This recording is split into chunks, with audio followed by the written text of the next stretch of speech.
ሰላም አለይኩም ወራህመቱላሂ ወበረካቱ። ሰላም ጤና ይስጥልኝ ውድ ሀገሬ ልጆች ኢትዮጵያውያን፣ ኤርትራውያን ንግግሬን የምትሰሙት በሙሉ ሰላማችሁ ያላችሁበት ዓለም ዳርቻ ይብዛላችሁ እያልኩኝ ይዤላችሁ የቀረብኩት የክሬም ከረሜላ አዘገጃጀት ነው። እንደምታዩት በመጀመሪያ ያደረኩትኝ ስኳር፣ ግማሽ ኩባያ ስኳር አግልጬዋለሁ። ያው በምታዩት መልኩ ፓትራዬ ላይ አድርጌዋለሁ። በሚገባ ካዳረስኩለት በኋላ ይሄ ፓትራው ላይ አዳርሽለታለሁ። በደንብ መዳረስ አለበት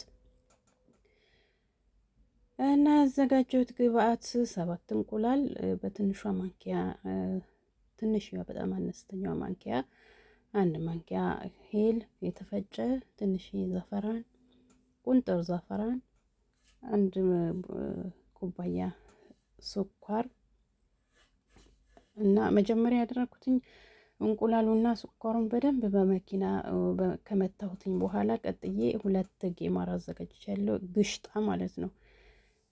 እና ቀጥዬ ግሽጣውና ወተቱን አድርጌ በደንብ ከመታሁትኝ በኋላ ፓትራይ ላይ በድጋሚ አድርጌው ምንም ቀላል ነው፣ እጅግ በጣም ቀላል ነው። እና ግን በጣም የሚወዱት አረቦች ያው እነሱ ታውቃላችሁ።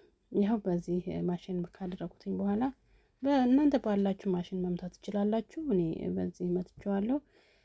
ከዛ ከመታሁትኝ በኋላ በደንብ ይኸው በፓትራይ ላይ አድርጌዋለሁ። ከላይ ዛፈራን ነስንሼበታለሁ እንዲያምርልኝ።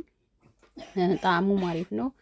ካላችሁ ሰዎቻችሁ የሚወዱ ከሆነ እንትን ማድረግ ትችላላችሁ፣ ቫኒላ። እኔ ደግሞ ያደረኩትኝ ዛፈራንና ሄል ነው ማለት ነው። ይሄ ፓትራይ እንዳይጠቁር ነው ሎሚውን ያደረኩት። ከዛ ሌላ ደግሞ እቃ ታዘጋጃላችሁ። በዚህ መልኩ ያዘጋጀነውን ግብአት ቅድም ባሳየኋችሁ ስኳሩን ባደረኩበት እጣ ላይ ካደረኩትኝ በኋላ ድጋሚ ሌላ በዚህ መልኩ በምታዩት መልኩ ውሃ ጨምረን ኦቭን ውስጥ የምናደርግበት ያስፈልገናል ማለት ነው። እና እኔ ሎሚ ያደረኩትኝ ፓትራይ እንዳይጠቁርብኝ ነው። እናንተም እንደዚህ ነፃ ያለ ፓትራ ከሆነ እንዳይጠቁርባችሁ፣ በኋላ ላይ እንዳስፈትጋችሁ ሎሚ አድርጉበት ማለት ነው። ሎሚ አያጠቁርም። እና ይኸው በምታዩት መልኩ እንዲምር ብሎ ወጥቷል። እና ሰርታችሁ ሞክሩት። ከወደዳችሁት ሼር ላይ ሰብስክራይብ በማድረግ አበረታቱኝ ውዶቼ። ሰላማችሁ ይብዛልኝ። እወዳችኋለሁ። እና እርስ በራሳችን እንደጋገፍ እንበረታታላችኋለሁ። ወዲ ሀገሬ ልጆች በርቱ፣ አብሽሩልኝ። እና ይሄን ይመስላል። አያምርም? ዋው ያሚ ነው። ሞክሩት። ባይ ባይ። ሰላማችሁ ይብዛልኝ።